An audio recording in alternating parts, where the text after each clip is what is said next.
मुखिया बदल जाते हैं। मानो भजन लाल जी ने घोषणा की इनके भाई को दूसरे आगे तो क्या कराएंगे। अभी हमारा मुख्य मकसद यही है, चुनाव अभी 3.5 साल बाद है, लोग नहीं कर रहे। ये तो कांग्रेस के राज की, बीजेपी की, और आज तो दो ही रहे कांग्रेस बीजेपी के साथ बहुत बड़े स्तर पर घोटाला हुआ। हरियाणा, पंजाब, यूपी, दिल्ली से लाखों की तादाद में जवान राजधानी को घेरेंगे, तो सेना का सम्मान भी हम वापस लौटाएंगे। ये देश की राजस्थान की जनता है। वोट चोरी निश्चित रूप से हो रही है, इसमें कोई दो राय नहीं। एक बार उनके साथ बैठ के बात तो कर लेते हैं, लेकिन धनखड़ चुप है। धनखड़ चुप है तो हमें क्या करना है। धनखड़ अगर बोलता है तो हम सड़कें जाम कर देंगे। तो इसके लिए वेट करें, 1 महीने का समय दिया, कारण पता लगना चाहिए। अगर डरा के हटाया कर रहा है। और अभी हमारा मुख्य मकसद यही है, चुनाव अभी 3.5 साल बाद है, जोजरी नदी का अस्तित्व बचाते हुए ये गंदा पानी जो जा रहा है, इससे लोगों को राहत कैसे दिलाएं, ये प्रमुखता से मामला पार्लियामेंट करने की कोशिश करेंगे। कल परसों एक बार पहले भी हमने बोला और इसको उठाएंगे। आज हम इस आर पार की हमारी लड़ाई का ऐलान है। सरकार क्या कहती क्या नहीं कहती, धरना स्थल पर सारी चीजें साफ होगी। सरकार ने 172 करोड़ की डीपीआर बनाने की घोषणा की थी। अच्छी बात है ना। हाँ, मैं तो चाहता हूँ घोषणा भी करे, काम भी चालू। डीपीआर तो घनी चीजों की बन रखी है। सरकार आती है, सरकार देखिए, सरकारें चाहती है और फिर चली जाती है। फिर कई मुखिया बदल जाते हैं। मानो भजन लाल जी ने घोषणा की इनके भाई को दूसरे आगे तो क्या कराएंगे। वो इनका काम भूल के दूसरा काम चालू कर देंगे। तो ये दुर्भाग्य है कि सरकार होती है। अगर कोई सरकार घोषणा करती है तो दूसरी सरकार को उसको अमली जामा पहनाना चाहिए, उस घोषणा की इज्जत करनी चाहिए। लोग नहीं कर रहे। ये तो कांग्रेस के राज की, बीजेपी की, और आज तो दो ही रहे कांग्रेस बीजेपी के। अशोक गहलोत यहाँ से लंबे समय तक सीएम रहे, 3 बार राजस्थान के।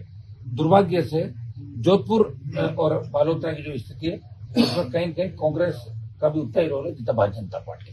सर वो जिस तरीके से एसआई भर्ती का जो बहस पूरी हो चुकी है, फैसला आने वाला है, बस वेट कर रहे हैं हम। सुनिए मेरी बात, 115 दिन से ज्यादा का बड़ा आंदोलन चला राजस्थान के अंदर। जेल भरो आंदोलन, लाखों लोगों की रैलियां, गवर्नर से मुलाकात, लोकसभा के अंदर मुद्दा उठाया। ऑल पार्टी मीटिंग में नड्डा जी से ये कहलवाया कि इस पर चर्चा कराएंगे देश के अंदर जो पेपर लीक हो रहे हैं, बिहार, बंगाल या राजस्थान, जो पेपर लीक की सबसे ज्यादा घटनाएं हो रही है। और बड़े मगरमच्छ जो अभी पकड़ से दूर है, रीट लेवल पर किसी भी जांच की मांगो, या दूसरे मामलों हाईकोर्ट के अंदर भी एसओजी ने वही बात कही कि साहब बहुत बड़े स्तर पर घोटाला हुआ। अब हाईकोर्ट पर सबकी नजरें हैं। हाईकोर्ट कर देता है ठीक है, निरस्त नहीं करता है तो 1 लाख से ज्यादा जवान राजस्थान से, हरियाणा, पंजाब, यूपी, दिल्ली से लाखों की तादाद में जवान राजधानी को घेरेंगे।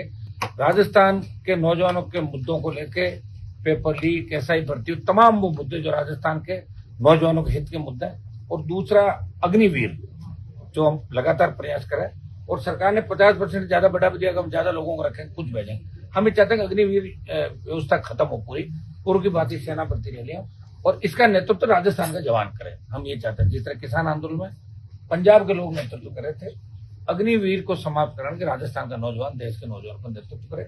और सेना के अंदर जाने का शौक है हमारे बच्चों को, पूरा राजस्थान, हरियाणा, पंजाब, वेस्टर्न यूपी।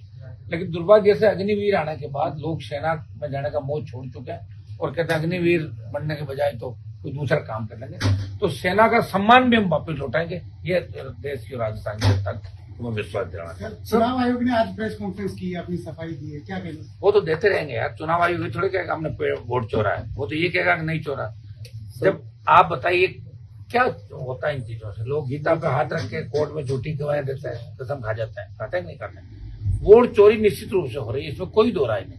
लेकिन किस स्तर पर हो रही है कि ये मैं इसकी डीप में तक गया नहीं, क्योंकि चुनाव आयोग ने उस दिन जब इंडिया अलायंस के साथ घेराव करे तो मैं नहीं जा पाया था, वही फ्लाइट लेट हो गई थी। लेकिन अंदर हाउस में हम हल्ले में साथ हैं, बाहर हम साथ हैं, इंडिया अलायंस के नाते साथ हैं। लेकिन चुनाव आयोग ने 300 सांसदों को गिरफ्तार कर रहे हैं दिल्ली की सरकार ने। एक बार उनके साथ बैठ के बात तो कर लेते। कहाँ लोकतंत्र बताओ मुझे। वही इंदिरा गांधी ने जो इमरजेंसी लगाई, वही अघोषित इमरजेंसी मोदी अमित शाह ने लगा दी। धनखड़ को जिस तरह हटाया, लेकिन धनखड़ चुप है। धनखड़ चुप है तो हमें क्या करना है। धनखड़ अगर बोलता है तो हम सड़कें जाम कर देंगे। तो इसके लिए वेट करें, 1 महीने का समय दिया, पता नहीं कहाँ बिठा रखा उनको। क्या कारण था, आखिर क्या था, देश के लोग जानना चाहते हैं।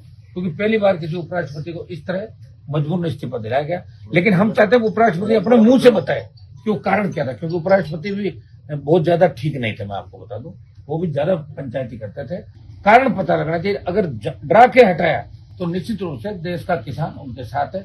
हम चाहते हैं कि 1 महीने का समय 1-2 दिन बाद बीत जाएगा, फिर एक 7 दिन का नोटिस और दे देंगे। बताओ उपराष्ट्रपति जी और 6 महीने बाद अगर अस्पताल में जाके वो बताएंगे तो हम उनकी बात को नहीं मानेंगे। सर जो बेराराम